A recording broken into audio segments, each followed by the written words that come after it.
안녕하십니까, 레필입니다. 11월 16일 두산 에너빌리티 보도록 하겠습니다. 증시 먼저 보겠습니다. 코스피 0.06% 상승했고요. 코스닥은 0.22% 상승하면서 오늘 양증시는 보합 수준으로 진행이 되었습니다. 외국인 투자자가 4,500억 가까이 매수를 진행했음에도 불구하고 증시는 크게 올라가지 못한 채로 진행이 되었고요. 기관 투자자는 620억 정도 매도를 하면서 마무리하였습니다.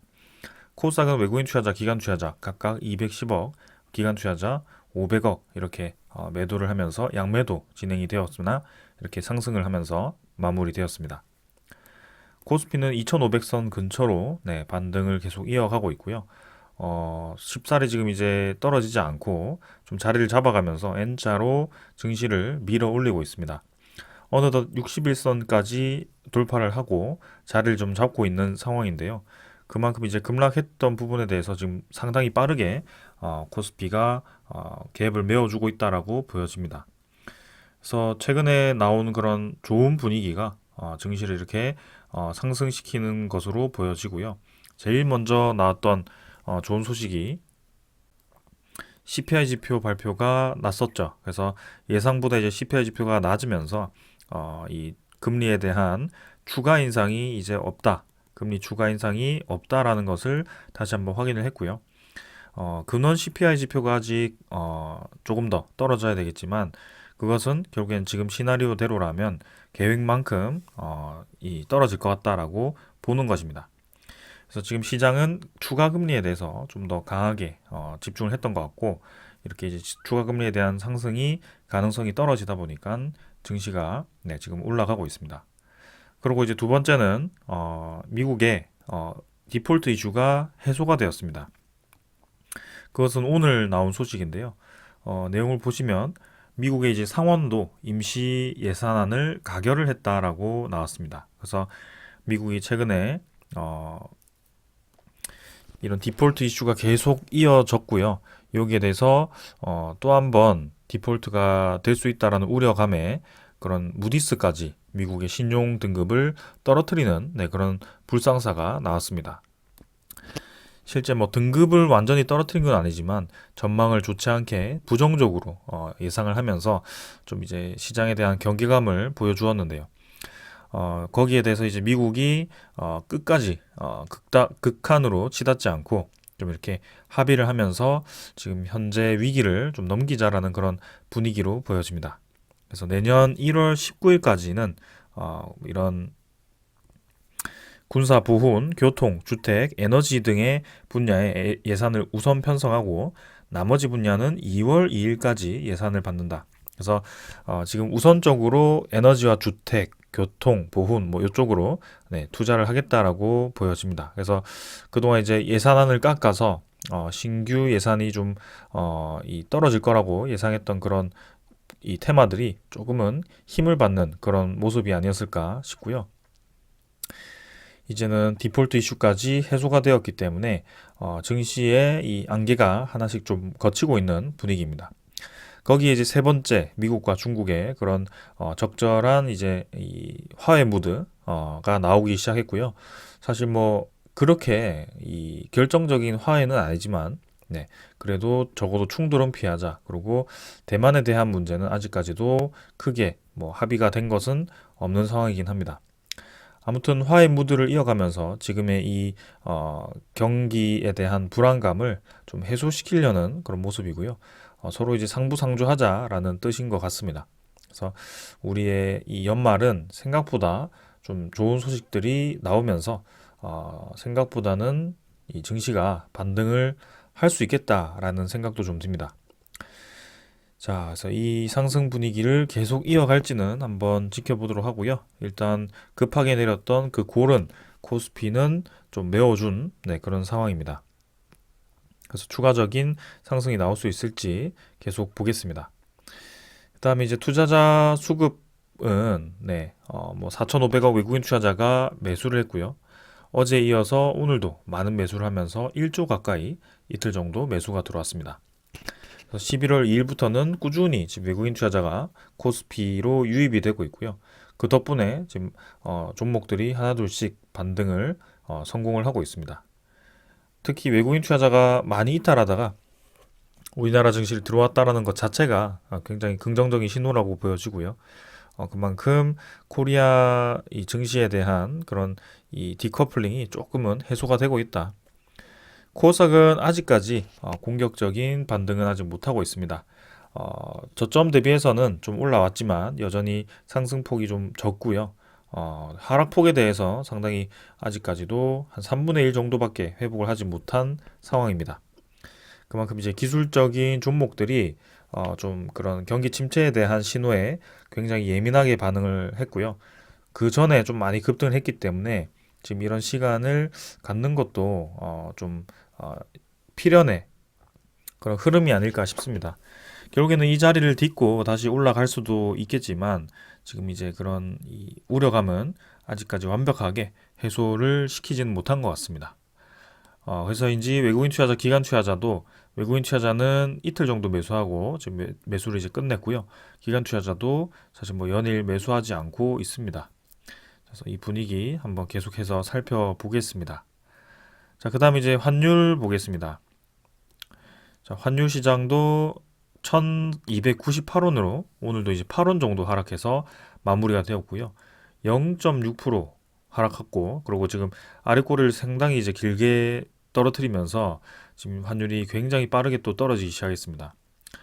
이제는 뭐 미국의 디폴트 이슈도 없어졌겠다. 그리고 그런 미중 간의 그런 갈등도 좀 해소 무드에다가 이제 미국 국채 금리까지 떨어지고 있고 CPI 지표, 인플레이션 지표까지 떨어지다 보니까 이제 뭐 추가적인 금리 인상도 없겠다. 그러니까 환율이 굉장히 빠른 속도로 떨어지고 있습니다.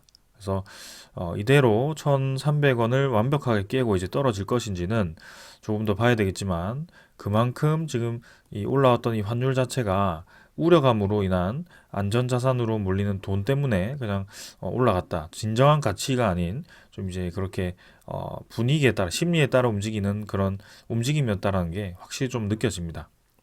하지만 이전에도 급락 이후에 또 급등을 했었기 때문에 조금은 더 봐야 될 것 같지만 일단은 확실히 지금 분위기는 네, 좀 이 안개가 걷히고 있는 상황입니다.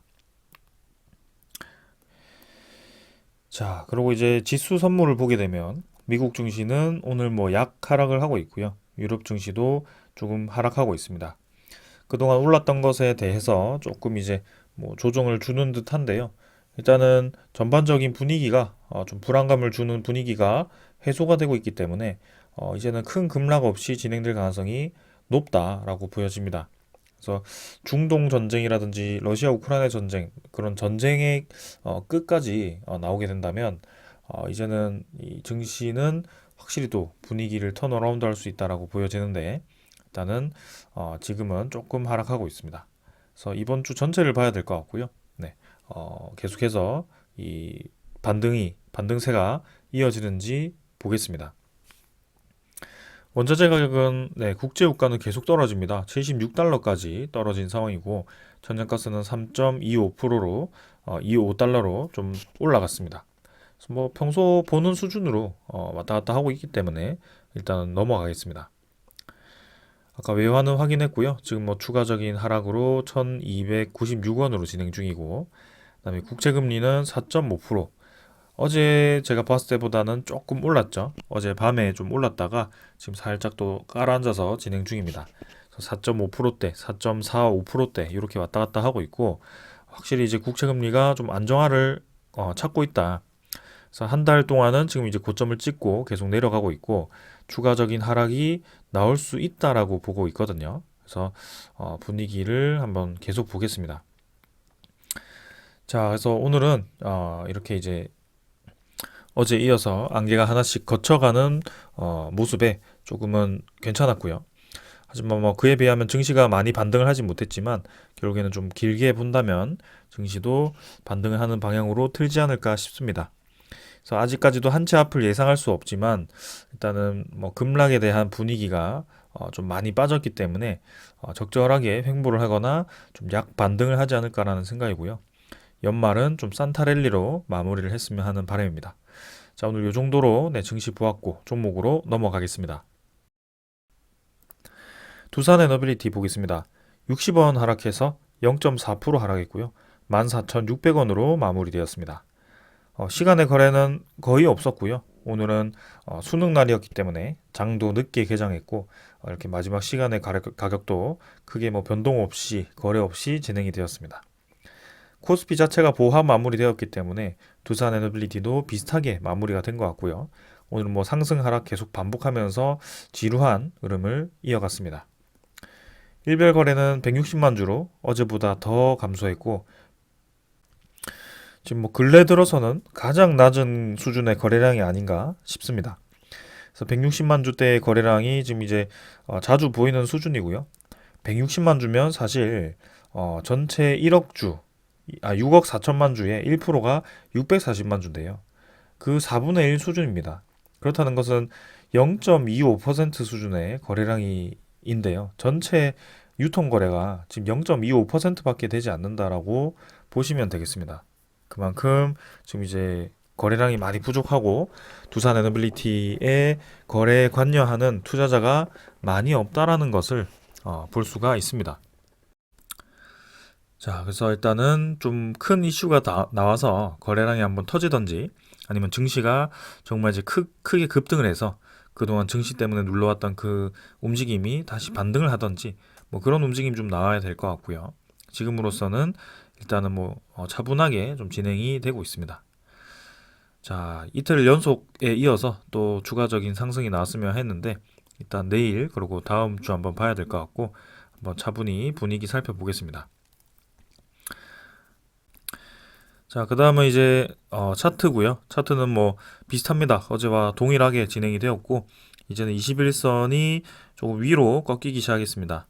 쌍바닥 그렸고 여기서는 뭐 한 번 더 바닥을 찍던지 아니면은 그대로 이제 한 번 더 밀어 올리면서 올라가 줄지 뭐 그런 것들을 좀 봐야 될 것 같습니다. 사실 뭐 코스피는 한 절반 정도를 회복했는데요. 아직까지 두산 에너빌리티는 그에 비하면 하락폭을 조금 덜 회복한 것 같습니다. 그래서 조금 더 거래량이 필요하고 거기에 대한 이 공매도 상환이라든지 그런 적극적인 움직임이 나와 주어야 하는 그런 타이밍입니다. 그래서 지금 모양새는 크게 나쁘지 않고요. 증시에 대한 하락세도 멈추었기 때문에 언제든지 또 한번 힘을 받으면 올라갈 수 있다라고 보고 있고 그때를 기다리고 있다. 그래서 지금까지의 움직임을 보더라도 충분히 올리는 시간이 오면 올리는 타이밍이었거든요. 사실 이때만 하더라도 큰 좋은 소스가 없더라도 공매도만 상환하더라도 이렇게 차곡차곡 이제 외국인 투자자가 지분을 늘렸다가 줄였다가 하면서 주가를 올랐다 내렸다 하는 그 움직임이 이어졌는데 이번에는 급하게 매수하지 않고 서서히 외국인 투자자가 매수를 하고 있습니다. 그래서 MSCI 리밸런싱까지는 외국인 투자자에 대한 움직임을 계속 주시를 해볼 거고요. 그리고 그동안 많이 매도했던 기관 투자자가 다시 매수세로 돌아서는지도 그런 것들도 한번 체크해 보겠습니다. 자, 투자 수급은 기관 투자자가 5만 주 매도했고 외국인 투자자 10만 주 매수했습니다. 그래서 양 투자자 뭐 크게 매도 없이 오늘 마무리가 되었고 금융 투자는 5만 6천 주 매도하면서 마무리되었고 뭐 보험 11,000주 매수, 투시는 3만 9천 주 매도, 연기금 투자자는 2만 주 매수입니다. 그래서 뭐 투시는 조금 매도세를 좀 이어가고 있고 보험은 이틀 정도 매수하면서 매도를 좀 끝냈고 금융투자는 이렇게 최근에는 매수를 많이 했습니다. 그러나 이렇게 많은 매수에도 결국에는 차익 실현 물량이 언제든지 나올 수 있다는 것이 이 금융투자고 연기금 투자자는 이제 매도를 3일 정도 멈추었습니다. 그래서 최근에는 매도를 3일 정도 멈춘 날이 지금 9월 27일 이후는 없거든요. 그래서 좀 의미가 있다라고 보여지고 공격적인 매수는 아니지만 매도를 적어도 멈추었다라는 점에 상당히 인상이 깊습니다. 그래서 연기금 투자자가 이제 다시 한번 두산 에너빌리티의 지분을 늘려갈지는 한번 천천히 살펴보도록 하겠습니다. 그래서 오늘 뭐 이 정도로 수급 차트는 간단하게 보고 넘어가도록 하고요. 두산 에너빌리티의 공매도 잔고 한번 살펴보도록 하겠습니다. 잔고는 계속 줄어들고 있습니다. 1238만 주로 11월 14일자로 해서 공매도 잔고가 또 줄었고요. 지금 이제 1320만 주 피크를 찍고 공매도 금지 이후에는 서서히 지금 공매도 잔고가 확실히 줄고 있습니다. 그래서 한 100만 주 가까이 국매도 잔고가 줄었고요. 앞으로 남은 1230만 주를 계속 상환해 나갈 것인지도 주시를 해보겠습니다. 오늘은 이제 거래량이 부족해서 시장 조성자의 국매도가 나올 수도 있었는데 전체 국매도 거래가 570주밖에 진행이 되지 않았고요. 지금 확실히 국매도가 신규 공매도가 없다 보니까 조금은 우리 이 국매도 많은 종목들에게는 유리한 상황이 아닌가 싶습니다. 자, 그리고 이제 대차장고도 볼 거고요. 오늘의 대차장고는 27만 주 체결이 되었고 상환이 12만 주 되었습니다. 그래서 체결이 조금 많았고요. 어제도 마찬가지 체결이 한 5만 주 정도 많으면서 최근 이틀 동안에는 대차장고가 조금 늘었습니다. 그래서 2,840만 주로 대차장고는 좀 늘었지만 뭐 평소와 유사하다. 국매도 장고는 조금씩 줄고 있다. 이게 이제 지금의 패턴입니다. 신규 국매도가 늘지 못하니까 당연히 이제 국매도 잔고 줄 수밖에 없고 거기에 대해서 대차 잔고도 더 이상 신규로 늘릴 이유가 없거든요. 네, 그리고 가장 또 중요한 뉴스가 하나 있었죠. 자, 그동안 공매도를 쌓아 놓기만 하고 상환을 시키지 않고 계속 이제 주가가 올라가면 공매도 손실이 크기 때문에 이자를 내면서 버티고 결국에는 주가를 떨어뜨리면서 그 공매도를 상환하는 그런 좀 움직임이 강했었는데요. 이번에 이제 공매도를 금지시킨 다음에 나온 얘기가 공매도 기간과 공매도 개인을 상환 기간과 담보 비율을 통일을 하겠다라는 내용이 나왔습니다. 그래서 금융당국은 자본시장법과 금융투자업 규정을 등을 이제 개정해서 대차와 대주의 주식 차입 상환 기간을 같게 하기로 했다라고 하고요. 계약으로 정하고 제약은 없었던 대차 상환 기간은 대주와 같은 90일 플러스 연장으로 제한을 하겠다라고 되어 있습니다. 그래서 위반 시 과태료가 1억이고요. 그래서 이제 대차를 끌어다가 공매도를 치기 때문에 대부분 100%는 아니지만 대부분 대차를 끌어와서 공매도를 치죠. 그래서 그 대차를 3개월 이내에 이제 상환을 해야 된다. 근데 저 플러스 알파가 뭐 얼마나 긴 기간이 될지는 모르겠지만 연장을 할 수 있다고 되어 있긴 하지만 이게 이제 꼼수가 될지는 모르겠습니다. 그러나 확실히 이제 3개월 이렇게 제한을 두면 지금 현재 공매도 세력들이 좀 압박감을 느끼지 않을까 싶습니다. 자, 그래서 지금 현재 증시 전체가 좀 떨어져 있는 상황에서 상환하기에는 최적의 기회가 아닐까 싶고요. 앞으로에 대한 움직임 계속해서 주목해 보겠습니다. 그 다음에 이제 외국인 추정 물량이 10만 주 매수해서 외국인 당일 물량이 6만 2천 주로 좀 줄긴 했지만 어제에 이어서 오늘도 매수가 되면서 13.01%로 외국인 보율이 증가했고요. 아마 MSCI 리밸런싱까지 이런 움직임이 지속될 가능성도 높아 보입니다. 그래서 좀 지금은 공격적인 상환, 외국인 투자자의 공격적인 매수와 함께 좀 확 올라가고 있지는 않지만 분명히 이제 이런 꾸준한 매수세와 함께 외국인 지분이 높아지는 것도 뭐 나쁘지 않다라고 봅니다. 그리고 주 매도 세력이었던 모건 스탠리가 아직까지 주요 수급으로 들어오지 않고 있다라는 점. 근데 이제 신한증권이 계속 매일매일 꾸준히 매수를 하고 있습니다. 72만 주까지 지금 매수를 한 상황이고 최근 10일 동안 이 수급을 모건 스탠리와 교환을 하지 않을까라는 생각도 하고 있습니다. 그래서 이번 11월 30일에 그 움직임이 나타날 가능성이 크고요. 그때까지 신한증권을 통한 매수세가 계속 이어질 수 있을 것 같습니다. 그래서 그 신한증권 창구가 지금 매번 이제 매도 창구의 1위로 나타났었는데 최근 11월 달 들어서는 계속 매수 창구에 위치를 하는 모습이 나오고 있습니다. 자, 그래서 이 창구와 공매도 잔고, 대차 잔고 이렇게 이제 상황이 또 어떻게 될지, 그리고 모건 스탠리가 저 많은 공매도 1,200만 주 이상을 지금 다 모건 스탠리가 들고 있지는 않겠지만 대량 보유자인 만큼 상당히 많이 들고 있을 거거든요. 그래서 한 600만 주 가까이 들고 있을 거라고 추정을 하고 있는데 그 많은 물량을 어떻게 상환을 하고 갚을 것인가. 이제 저렇게 공매도 제도에 대한 개선안이 하나둘씩 나오기 시작했는데 내년 상반기까지 과연 버틸 수 있을 것인가, 그런 것들을 좀 천천히 우리는 즐겨보자라고 말씀을 드리겠습니다. 자, 연말에 이제 증시 분위기도 좀 많이 개선이 되었고 좀 올라가는 분위기가 형성이 되고 있습니다. 그래서 다행히 우리가 우려했던 만큼 증시가 와르르 무너지지는 않았고요. 네, 두산 에너빌리티도 끝없이 떨어지다가 지금 이제 쌍바닥을 다지고 반등을 위한 준비를 하고 있습니다.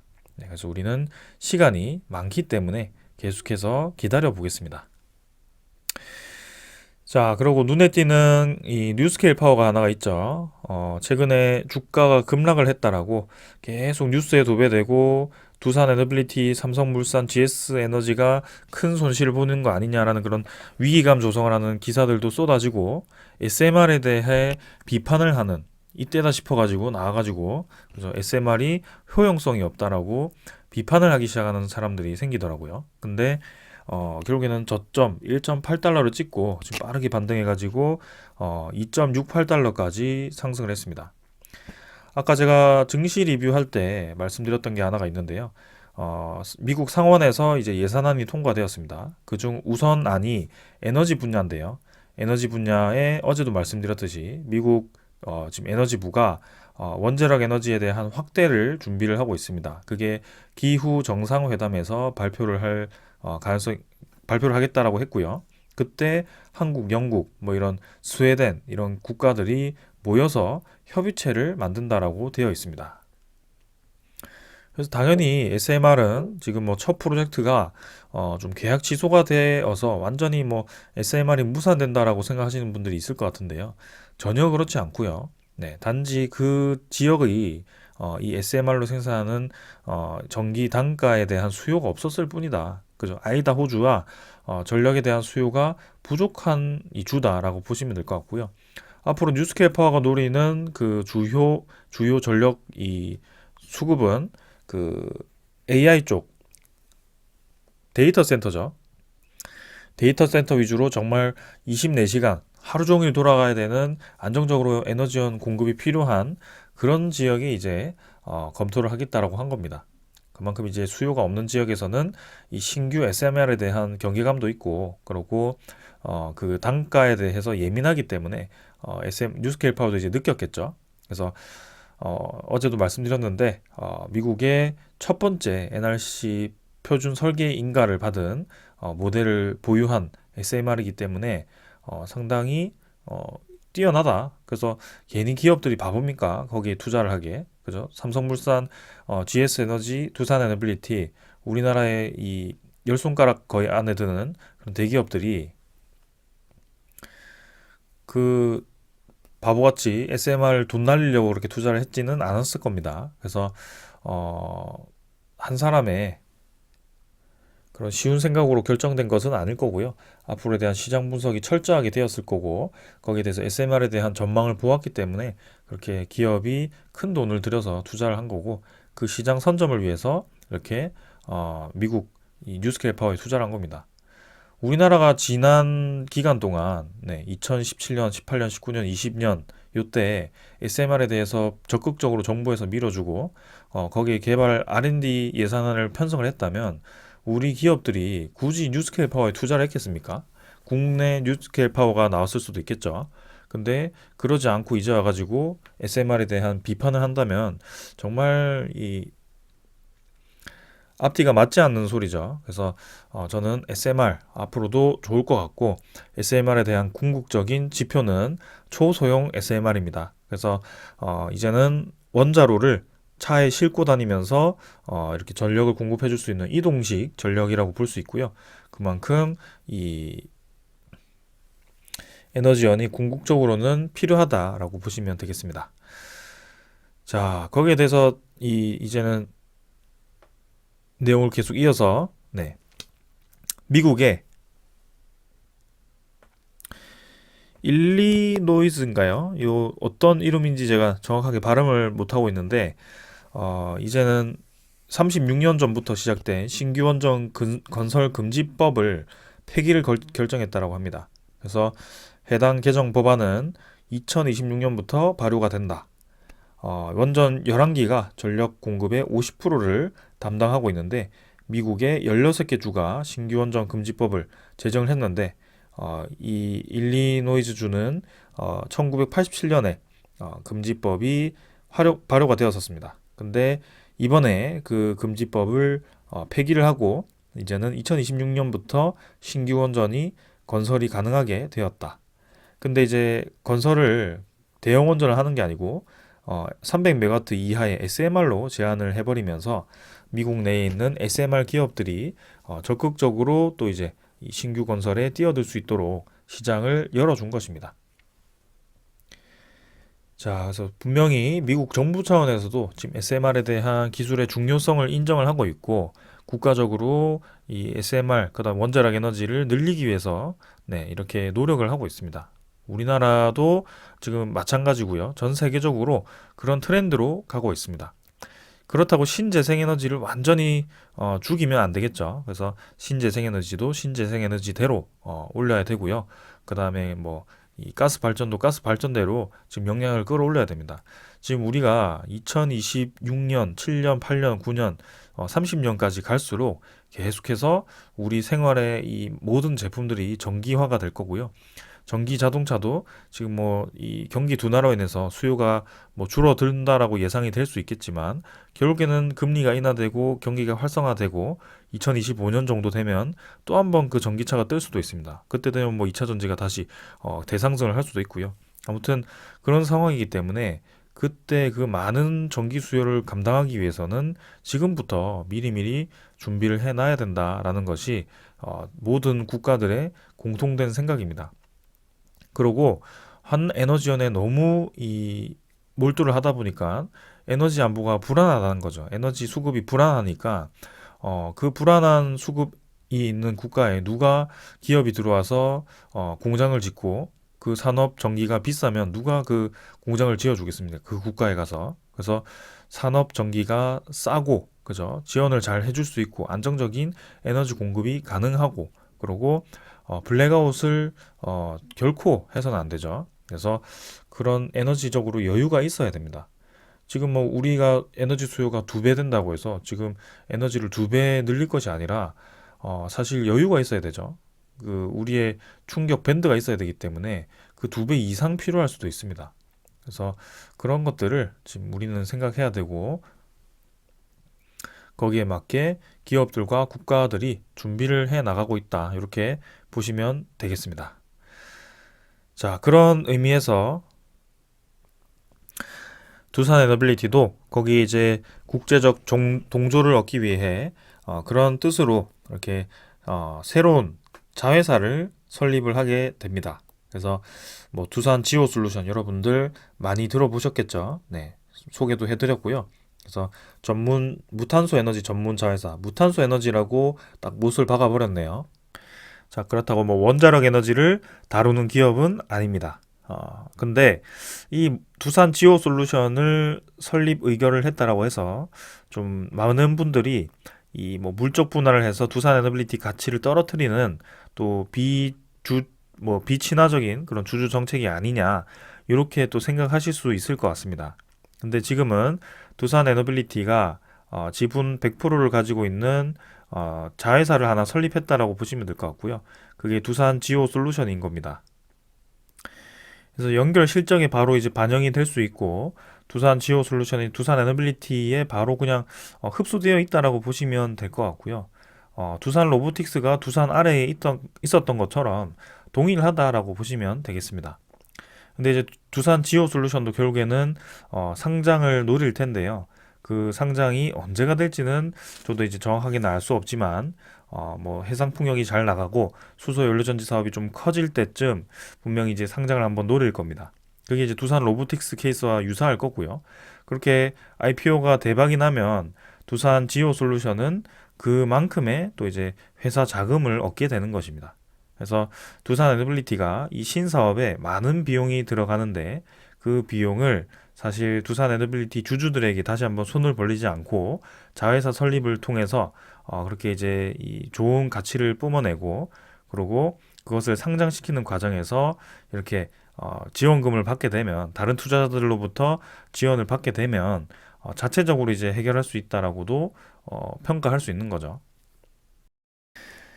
그래서 어떻게 보면 나중에 이제 상장이 되면 좀 이제 두산 지오 솔루션 주식을 살 수도 있는 거기 때문에 좀 이 주식에 대한 가치가 배분이 되긴 하지만 결국엔 두산 에너빌리티 입장에서는 두산 지오 솔루션의 상위 기업이고 지주사가 되는 것이고, 그 두산 지오 솔루션은 상장을 함으로써 거기에 대한 이 지원금을 받는 거기 때문에 투자금, 그죠? 그래서 앞으로에 대한 사업에 대해서 가치를 인정받게 된다. 그래서 두산 지오 솔루션이 가치가 높을수록 두산 에너빌리티 지주사도 당연히 가치가 높겠죠. 네, 지금 이제 두산 로보틱스가 상장되고 나서 두산에 대한 주가가 떨어지긴 했지만 결국엔 두산에 대한 주가도 올라갈 수 있을 거라고 저는 판단을 하고 있습니다. 그래서 두산 지오 솔루션은 네, 해상풍력 발전 사업과 수소, 연료전지 등 이제 무탄소 에너지 프로젝트를 발굴 투자하고 그다음에 운영과 유지 관리까지 총괄하는 디벨로퍼를 지향한다라고 합니다. 그래서 수익성을 강화하고 전력 판매 및 배당 수익을 높인다라는 전략이라고 합니다. 자, 여기서 또 재밌는 얘기가 하나 나왔는데요. 전력 판매라는 이 표현이 나옵니다. 그래서 뭐 신재생 에너지 같은 경우 이제 직접 전력을 생산해서 그걸 전력까지도 판매를 하겠다라는 것으로 또 보여지고요. 그 전력 생산한 것을 당연히 뭐 개인 투자자들에게 판다라는 거라기보다는 뭐 그런 이제 한전이라든지 이쪽에 네, 일부분 이제 돈을 받고 생산하는 뭐 그런 상황이 되지 않을까 싶기도 합니다. 그래서 두산 에너빌리티가 원자력 에너지도 잘 하지만 이제 이 신재생 에너지 쪽, 그다음에 수소 에너지 쪽에 아주 큰 손으로 들어가고 있다. 그렇기 때문에 우리가 투자를 한 것이다라고 생각하시면 되겠습니다. 두산 리사이클 솔루션도 마찬가지입니다. 결국에는 리사이클링 하는데 많은 시설 투자가 필요할 거고, 그것도 똑같이 이제 2026년 정도에 본격 매출이 발생하고 그렇게 이제 뭐 수익이 발생할 때쯤 상장을 시도할 겁니다. 그래서 두산 에너빌리티 아래에 이제 많은 자회사들이 하나 둘씩 생기고 있고요. LG 에너지 솔루션처럼 이 LG 화학 대부분의 사업을 차지하는 이 파트를 떼내어서 그렇게 이제 주주들 이 주식은 없고, 그죠? 거의 뭐 LG 화학 아래에 그냥 둔 것처럼 좀 그래 떼버리는, 좀 LG 에너지 솔루션의 물적 분할과는 좀 다른 성격이다, 이렇게 이해를 하시면 좋겠습니다. 왜냐하면 아직까지 두산 에너빌리티가 해상 풍력에 대한 이 매출, 그 다음에 리사이클링에 대한 매출이 그렇게 크지 않기 때문이고요. 네, 그게 뭐 성장을 하더라도 지금 다 같이 좀 성장하는 분위기이기 때문에 네, 결코 두산 에너빌리티에 대한 이 희석은 걱정하지 않으셔도 될 것 같습니다. 자, 그리고 이제 국내 해상 풍력도 결국에는 지금 10배까지 늘리기로 목표가 되어 있기 때문에 이렇게 풍력 산업 혁신 포럼을 개최해서 대표적인 기업들 모여가지고 이 계획 전략을 세우는 것 같습니다. 그래서 두산 에너빌리티, 에코플랜트, 유니슨, CS 윈드 등이 기업이 참석해서 간담회에서 이제 국내 풍력 산업에 대한 현황을 공유하고 향후 운영 방향에 대한 논의가 이루어졌다고 합니다. 그래서 지금 이제 각각 이제 사업권을 가지고 이제 어디는 뭐 두산, 어디는 이제 뭐 SK 이 플랜트, 어디는 뭐 현대 일렉트릭 이쪽으로 이제 배분이 되고 있는데요.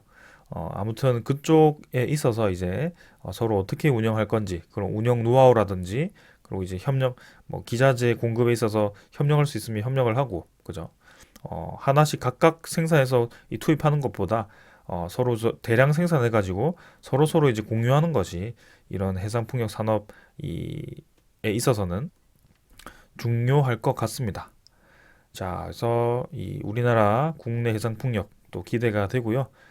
두산 에너빌리티의 원래 가장 잘하는 분야 원자력 에너지에 대한 기자재도 이제 기대가 됩니다. 자, 제목은 이제 소형 모듈 원자로 원자력 산업계의 게임 체인저가 될 것이라고 되어 있지만, 저는 뭐 앞에 소식은 다 넘겨버리고 이 한국 수력 원자력의 황주호 사장이 얘기한 부분에 대해서 언급을 드리겠습니다. 자, 11차 전력 수급 기본 계획에 대한 얘기를 한번 했고요. 신규 원전 건설이 포함될 것이라고 다시 한번 언급을 했습니다. 그래서 신규 원전 건설에 대한 소식이 이제 뭐 빠르면 연말 아니면 내년 상반기에는 이 11차 전력 소국 기본 계획이 나오면서 구체적으로 언급이 될 것으로 예상이 되고요. 4기에서 6기까지 얘기가 나왔었기 때문에 충분히 그럴 수 있을 것 같습니다. 뭐 그러나 이제 원전 건설에 대해서 싫어하는 야당에 대해서는 굉장히 이제 극렬하게 반대를 하겠지만 거기에 대해서 이제 분명히 이제 전력 수요에 대한 영향이 있기 때문에 국제적으로 신규 원전 건설을 늘리고 있는 분위기는 막을 수 없을 거라고 생각을 합니다. 그리고 신규 원전 건설을 한다라고 해서 우리나라 원자력 발전에 대한 비중이 극단적으로 늘어난다라고 생각하시는 분들이 계신데요. 그건 정말 잘못되었습니다. 그래서 지금 이제 시간이 지날수록 우리나라도 노후화된 원전들이 하나둘씩 생기고 있고 향후 10년 동안 10기 가까이가 원자로 가동을 멈추게 됩니다.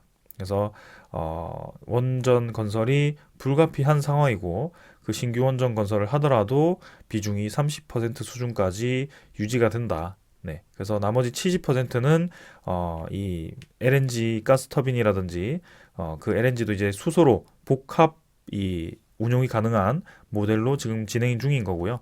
그 다음에 해상 풍력이라든지 태양광, 신재생에너지가 또 한 30% 차지할 거고요. 뭐 그렇게 좀 될 것 같습니다. 그래서 계속 이 원전에 대해서 좋지 않은 인식, 그죠? 무조건적으로 이 원전 에너지를 완전히 없애야 된다라는 그런 분위기는 조금은 무리가 있지 않나라는 생각이 있습니다. 자, 그 다음은 폴란드 원전에 대한 소식을 좀 이렇게 얘기를 했어요. 가장 빨리 결정되는 해외 수출 물량은 내년 하반기가 될 거라고 하는데 이건 이제 수출이죠. 근데 폴란드와는 내년 초경에 계약이 체결될 것으로 기대된다라고 얘기를 했었습니다. 이 황주호 사장이 이집트 원전 그 2차 계약을 할 때도 이렇게 한번 언급을 했었는데요. 지금 이제 폴란드와 내년 초에 계약할 이 분위기가 있는 것 같습니다. 괜히 이 사장이 입이 가벼워서 이렇게 얘기를 한 것은 아닐 거라고 보고 있고요. 분명히 그런 건덕지가 있고 그런 분위기가 있기 때문에 그리고 그런 절차로 진행이 되고 있기 때문에 이렇게 얘기를 했다라고 생각합니다. 그래서 우리가 기다리고 있는 11월에 기후환경부에서 퐁트누프 원전에 대한 이 허가를 해주면 이제 그 다음 절차를 밟게 되고 한수원과 폴란드 정부 간에 그런 이제 합작사 설립을 하고 내년 초에 이제 거기에 대한 계약을 하지 않을까 그런 기대감이 있습니다. 그래서 올 연말부터 내년 상반기까지 그런 소식들이 계속 나올 것 같고요. 이제 뭐 우리 기대보다 좀 시기가 밀리긴 했지만 중동 쪽에서도 좀 소식이 나와야 될 것 같습니다. 그래서 나오지 않은 소식들이 완전히 뭐 없어지거나 우리의 기대치보다 못하는 것이 아니고 지금은 조금 딜레이 됐을 뿐이다. 그래서 우리가 보고 있는 방향은 지금 맞고 두산 에너빌리티에 투자했던 이유에 대해서 다시 한번 생각해 보시고 지금 현재 주가는 주가에 불과하구나. 그죠? 심리적인 부분에 불과하구나라고 생각하시면 되겠습니다. 그래서 우리는 결국에는 올라가는 모습을 볼 수 있을 것 같다. 그 시기가 머지않았다. 이렇게 좀 생각하면 좋을 것 같습니다. 자, 오늘 여기까지 하고 마무리하고요. 11월 달도 빨리 그냥 넘어가 버리고 12월 달 빨리 왔으면 좋겠습니다. 그래서 연말 잘 마무리하고 내년 상반기 본격적인 좀 이 소식이 나오면서 힘차게 지겨운 거래량 이제 깨고 좀 이제 거래가 힘차게 좀 쏟아져 나왔으면 좋겠습니다. 자, 오늘 여기까지 하겠습니다. 감사합니다.